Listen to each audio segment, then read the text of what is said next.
My beloved N64 has just turned 30 years old, and along with it, its two launch titles, Pilotwings 64 and the subject of today's video, Super Mario 64. I tend not to like 3D platformers, as most of them rely far too heavily on exploration as their primary gameplay mechanic, which leads to a complete lack of replay value. Oh hi Banjo-Kazooie, I didn't see you there! SM64 on the other hand has some of the best movement mechanics ever put into a video game.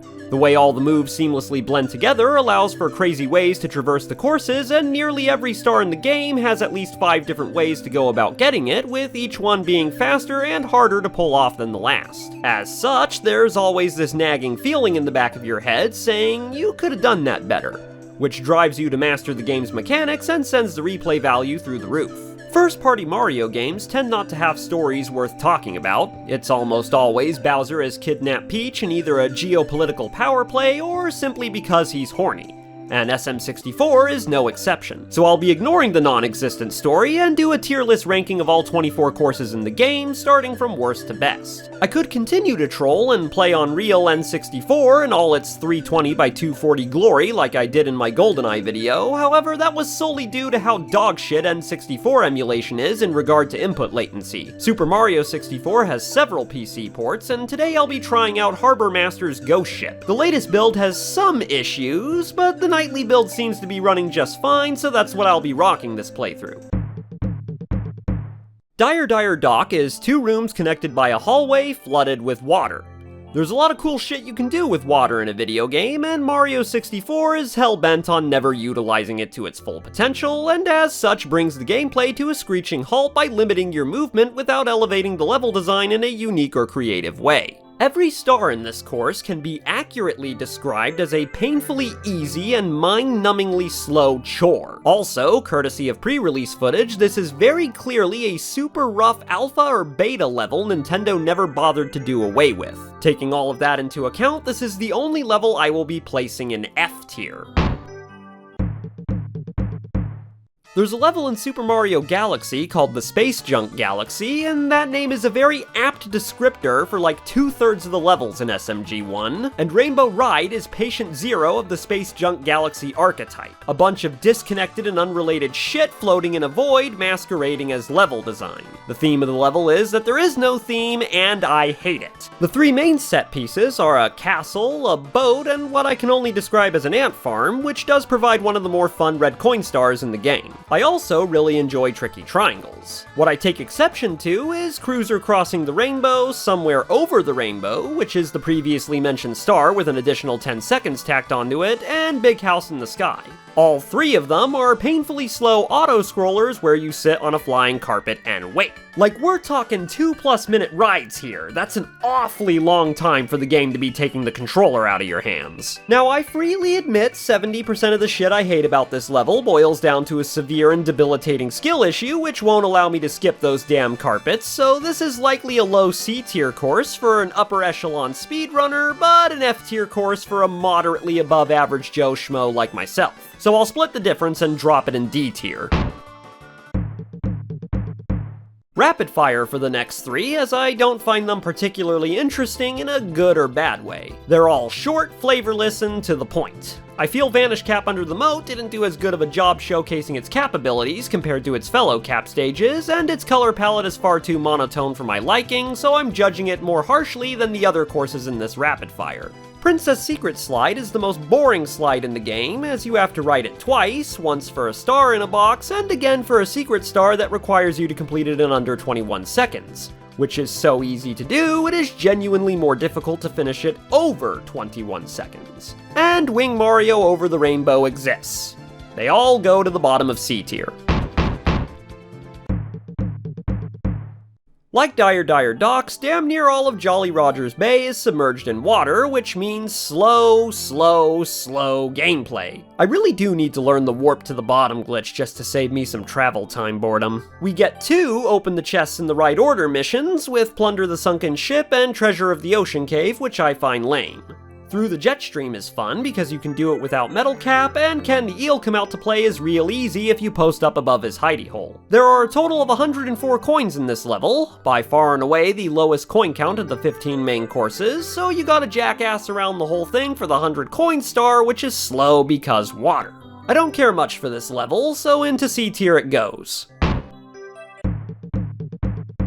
My chief complaint with Big Boo's Haunt is a lack of variety in the mission stars, with 3 of the 6 boiling down to kill Big Boo in a different room of the house. Every other mission star is fine, if a touch forgettable. The only things that jump to the forefront of my mind in this course is the mandatory wall kick to reach the top floor, which is where everybody learned to get good at wall kicking, and the piano that people give far too much credit for soiling their undergarments.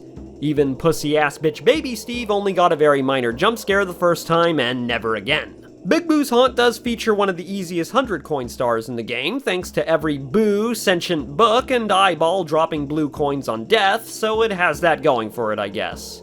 Also, shoutouts to the super rare creepy boo laugh glitch happening in my playthrough.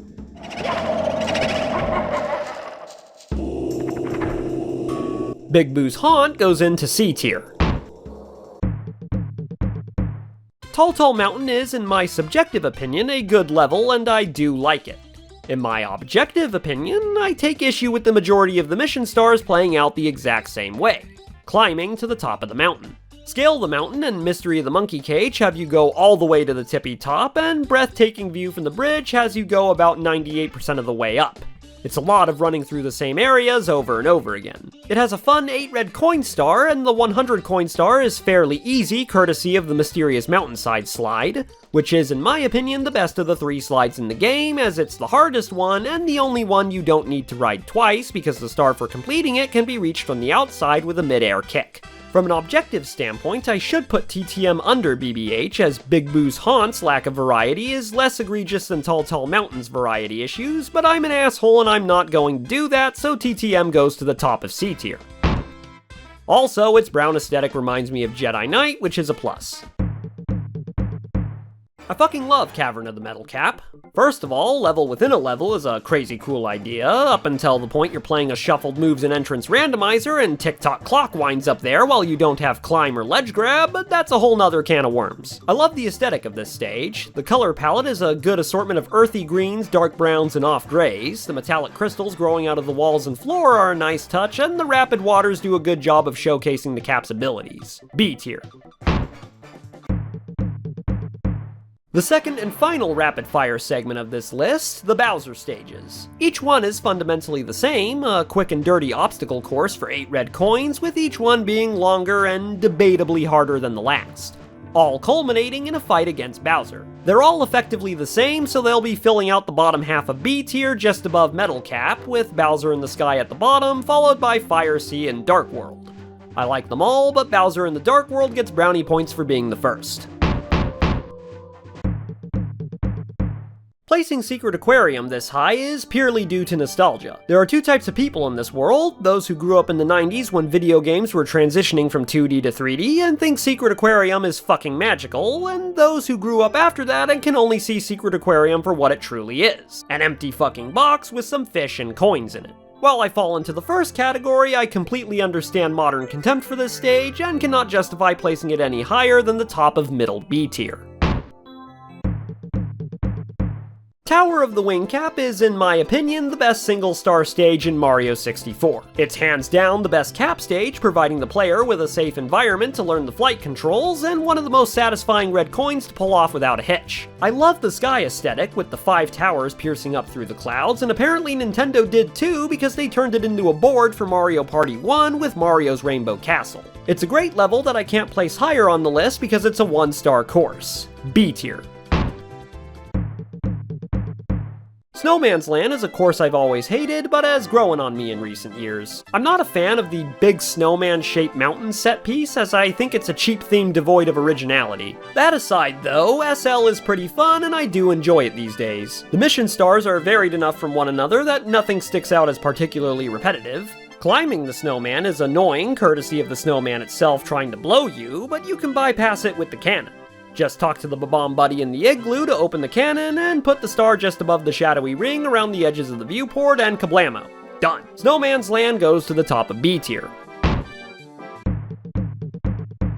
Another level I remember hating, but I genuinely love now, is Cool Cool Mountain. Thematically, it's a mountain and it's cold, so you get exactly what it says on the tin. Cool Cool Mountain is OP in a shuffled moves and entrances randomizer, as all 6 mission stars, all 3 1-up blocks, the 100 coin star, and the Ba-Bomb Buddy can all be reached without any moves other than a standard single jump. 11 whole ass checks, easy peasy lemon squeezy. Yes, even wall kicks will work. Just head up here and jump on homie's head and float your way down. CCM features the longest slide in the game, and you'll have to ride it twice. Once just because in Slip Sliding Away, and again in Big Penguin Race against Fat Butt, or whatever the fuck his name is. Snowman's Lost His Head can be a little troll, as you aren't allowed to jump down to the finish. If you do, its body will go careening off the cliff, so you gotta hold its hand all the way down the mountain.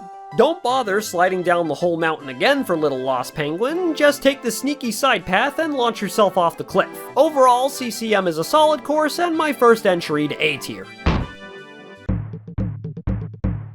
Mario games have always done desert levels incredibly well, and Shifting Sandland is no exception. A pyramid surrounded by giant pools of quicksand, making the platforming a precarious and pants-shittingly terrifying endeavor. Well, that is until you discover the Koopa Shell and start surfing around the course like it's fucking Surf Egypt and bypassing the intended way of nearly every star in the level by opening the roof, but hey, it's still a fun level. Stand Tall on the 4 Pillars features my favorite boss fight in the game against iRock, and Shuffled Moves randomizers have left me with permanent mental scars courtesy of SSL 100 coins without wing cap, triple jump, ground pound, climb, and ledge grab. Yes, it's possible to do, and yes, it is hell on wheels. Do yourself a favor and save in the Talons of the Big Bird as your final star, or else you'll have to deal with Captain Douchebag trying to steal your hat for the rest of your time here. A tier. Another theme Mario games tend to hit out of the park is caves. Hazy Maze Cave is possibly the best Nintendo has ever done in this department. HMC is a level I struggle to find things to talk about, but it's really fun to play. Metalhead Mario Can Move is way more fun without Metal Cap, and the 100 coin star is surprisingly arduous. I like the level within a level bit, as Cavern of the Metal Cap's entrance is down in the lake, and the N64 version of HMC features the best looking version of Dory. I really don't know what else to say other than A tier. I do enjoy me a good Hellscape level. My all-time favorite is Lava Side of Hailfire Peak in Banjo-Tooie, the objectively best Banjo game if I do say so myself. Lethal Lava Land lacks the all-too-appropriate Hellscape aesthetic, but makes up for it just by being a damn fun course to play. No pun intended. The red coins are a touch easy, and 2 mission stars are just kill the big bully. This was the only glitch I experienced in my playthrough of the nightly build of Ghost Ship. That star is not supposed to go there. The 2 stars inside the volcano are fun nail biters, and lava surfing on a Koopa Shell makes for one of the funnest 100 coin stars in the game. Lethal Lava Land is incredibly short, but also incredibly fun. A tier.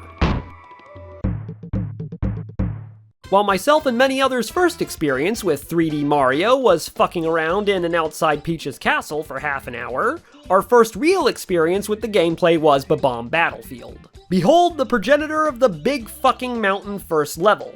Often imitated, never replicated. A sandbox meant to teach you how to play the game without slamming you with novella levels of text, and as such, most of the stars are straightforward and simple. Big Ba-Bomb on the summit provides the first boss fight of the game. Find the 8 red coins serves as a good introduction to the red coin star. Shoot to the island in the sky and Mario Wings to the Sky teach you how to use the cannon and provide a more complicated flight tutorial than Tower of the Wing Cap. And Behind Chain Chomp's Gate teaches speedrunners how to do Ba-Bomb clips. This is honestly a perfect first level, right up until you hit the 100 coin star, which is genuinely one of the most cancerous 100 coin stars in the game. You gotta get some coins from the Mario Wings to the Sky rings, and boy howdy is that a chore and a half even on a PC port with an extended draw distance.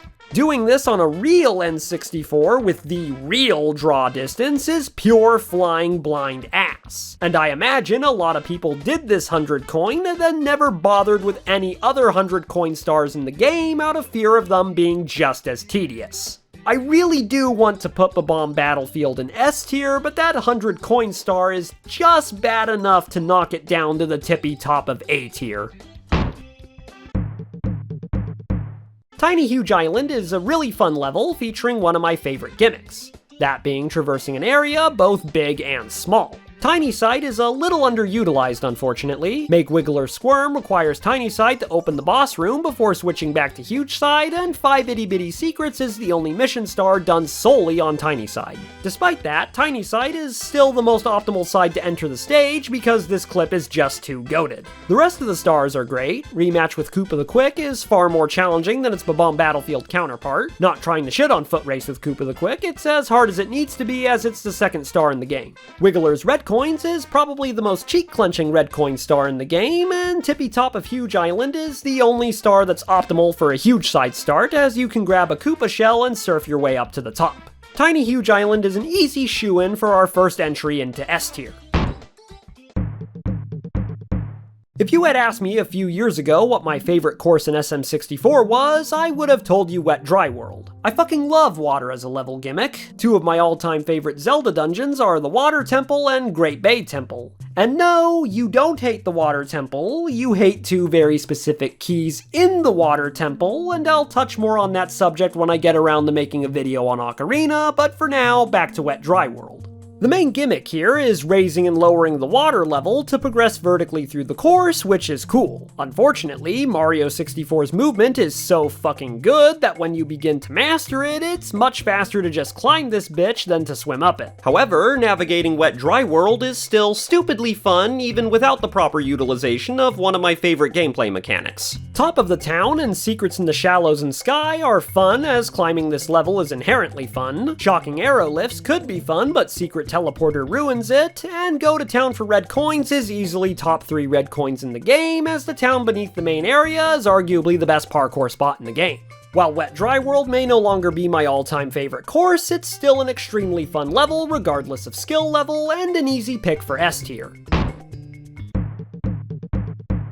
Tick-Tock Clock is easily the most unforgiving course in the game, and the most rewarding one to master. The thematics are on point, traversing gears, pendulums, and clock hands as you battle your way to the top. Since this is strictly a vertical course, the mission star variety isn't great, as most of the stars are just reach a certain height milestone in the clock. Roll into the Cage is about 25% of the way up, the Pit and the Pendulums is about 50%, Time Jumps on Moving Bars is somewhere in the ballpark of 2/3 of the way up, and Stomp on the Thwomp is at the tippy top. Not that that's a bad thing, as climbing this level is really fun.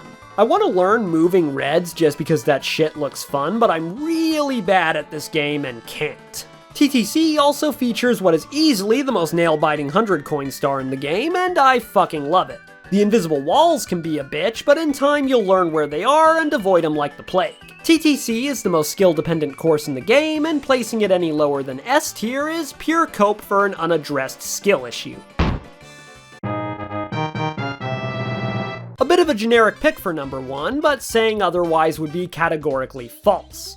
The best course in Mario 64 is Whomp's Fortress. It's spot on from an aesthetic standpoint and is easily the most iconic course in the game visually, with its dauntingly high walls and central tower. Gameplay-wise, there's not an inch of underutilized space to be found here, and not a single repetitive star. Just moving around Whomps is one of the funnest things in the game, as mastery of the movement opens up a lot of shortcuts. As such, it features my personal favorite star in the game, that being Whomp's 100 coin. I don't know if you noticed, but the 100 coin star is my favorite type of star in the game, as doing them quickly requires some mastery of the controls and a degree of map knowledge. The rest of the stars here are really good too. We get a fun boss fight with Chip Off Whomp's Block, a good climbing mission with Top of the Fortress, a really fun Zelda-esque glitch with Blast Away the Wall, and a fun alternative route with Shoot into the Wild Blue. I really need to learn Owl-less because the owl is a fucking dick that makes falling into the caged island a touch harder than it should be. Whomp's Fortress rightly goes to the top of S tier.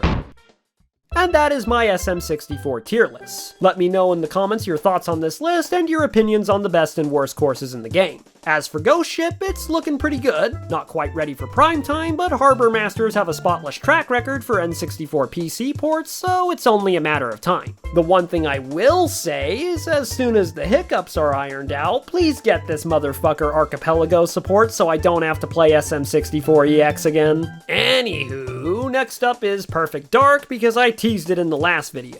Get subscribed if you want to see that, and leave a like if you want to see more tier lists in the future. Adios.